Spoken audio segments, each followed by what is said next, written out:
তো ছাত্র শিবিরের নাম ভাঙিয়ে যদি আপনাদের কারোর কাছে অথবা কোনো জায়গায় এরকম কোনো তথ্য পান, আপনারা সরাসরি তাকে পুলিশে ধরিয়ে দিবেন। ধরুন চাঁদাবাজি না, শুধুমাত্র বাংলাদেশ থেকে এ ধরনের যত অপকর্ম আছে সবকিছুকে নিঃশেষ করার জন্যই ছাত্র শিবিরের জন্ম হয়েছে।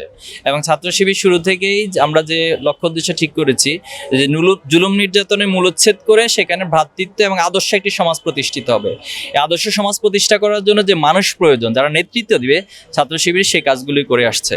তা আমরা মানে বিরত আছি বিষয়টা তা না, বরং এখান থেকে সকল বিষয়গুলো এখান থেকে নিঃশেষ হবে, সেটা নিয়ে আমরা কাজ করব।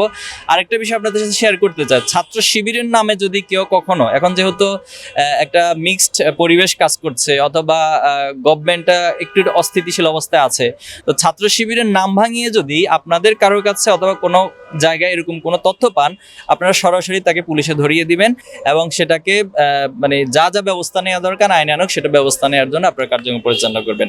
আমি আপনাকে দৃঢ়ভাবে বলতে পারি, যারা সত্যিকার অর্থে আমাদের সংগঠনে সম্পৃক্ত অথবা আমাদের জনশক্তি নেতাকর্মী, তারা কখনো এই ধরনের কাজে সম্পৃক্ত হতে পারে না। শিক্ষা ব্যবস্থা তো একটি মানে দীর্ঘমেয়াদী বিষয়, বিশেষ করে হচ্ছে ক্যাম্পাসগুলোতে একটা পরিবেশগত পরিবর্তন আমরা লক্ষ্য করছি। যেমন 5ই আগস্টের আগে যেটা হয়েছে, একদলীয় আধিপত্য বিরাজ করেছিল এবং এক ধরনের গোলামির রাজনীতি প্রচলিত ছিল।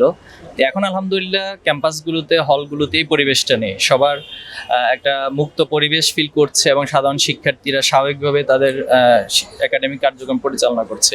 এই জায়গাটা বেশ পরিবর্তন আমরা লক্ষ্য করেছি। তবে শিক্ষা ব্যবস্থাতে আপনি জানেন যে বাংলাদেশের স্বাধীনতার পূর্বেও অনেকগুলো শিক্ষা কমিশন হয়েছে, স্বাধীনতার পরে অনেকগুলো শিক্ষা কমিশন হয়েছে। সর্বশেষ যেটা কুদরতি খোদা, অর্থাৎ সেই শিক্ষা কমিশনের প্রস্তাবিত বিষয়গুলি সরকার, বিগত ফ্যাসিস্ট সরকার ইমপ্লিমেন্ট করার চেষ্টা করছে। তো এখন জাতির আসলে সত্তা, আমাদের এই জাতি সত্তার যে মূল তত্ত্ব, সেটাকে উপলব্ধি করতে হবে এবং সবার মাঝে যেন চিন্তার ঐক্য থাকে, এমন একটি শিক্ষা ব্যবস্থা প্রণয়নের জন্য নিঃসন্দেহে সরকার উদ্যোগ গ্রহণ করবেন। ছাত্র সংসদ নির্বাচনটাও আসলে এটা দুঃখজনক বলবো, স্বাধীনতার এত বছর পরেও আসলে আমরা ওই অর্থে কন্টিনিউয়াসলি ছাত্র সংসদ নির্বাচনগুলো করতে পারিনি।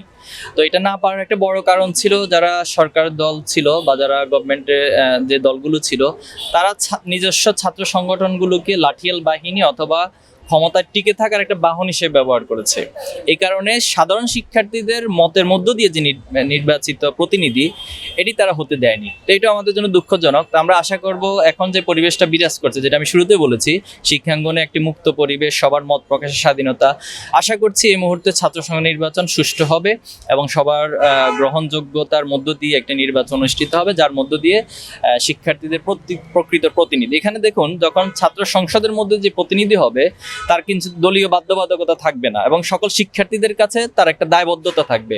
এই জায়গা থেকে আমরা মনে করছি সত্যিকার অর্থে নেতৃত্ব তৈরির জন্য এবং শিক্ষার্থীদের অধিকার আদায়ের জন্য ছাত্র সংসদ নির্বাচনগুলো দ্রুতই সরকার আয়োজন করবেন, ব্যবস্থা করবেন এবং সাহসিকতার সাথে যেন নির্বাচনগুলো অনুষ্ঠিত হয়, আমরা সেই প্রত্যাশাই করব।